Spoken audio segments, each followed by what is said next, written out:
Hello, I'm Clinton Ricks. I'm a data scientist, and today I'll be speaking to you about forecasting approval ratings based on political commentary.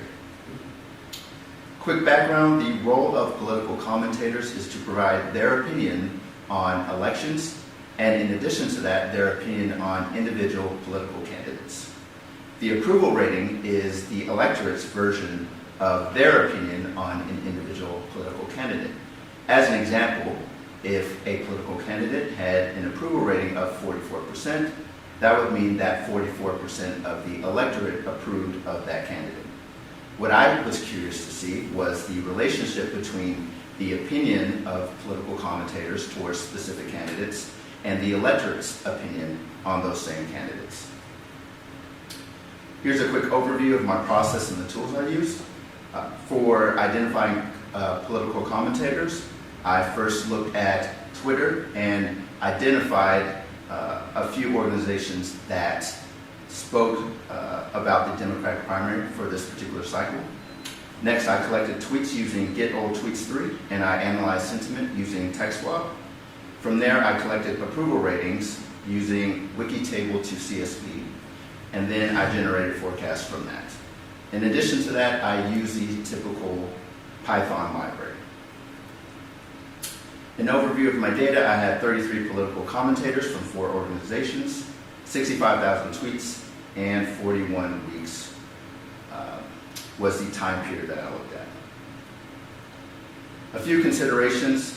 As far as the politicians, again, we're in the middle of a Democratic presidential primary, so I figured there would be a lot of activity surrounding those particular politicians.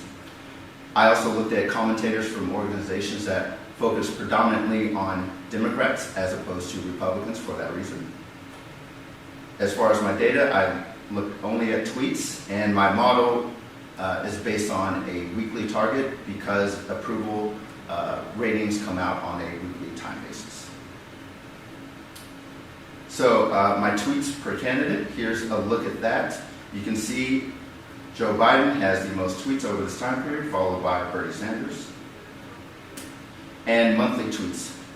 So again, these are political pundits that are tweeting about these candidates, and you can see there is a pretty significant shift towards Bernie Sanders once we get to the January and February time periods. As far as my setup, my model is based on time series forecasting, and in order to conduct it, I used a random forest regressor. My features were based on the preceding 3 weeks sentiment and also the preceding 3 weeks approval.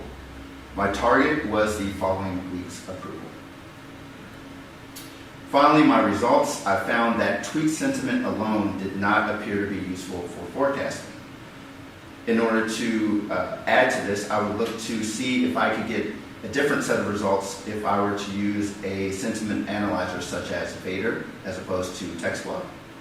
And also I would look to incorporate additional data such as replies and likes for that particular tweet, articles from individual political commentators, and also transcripts of TV commentary from those same political commentators.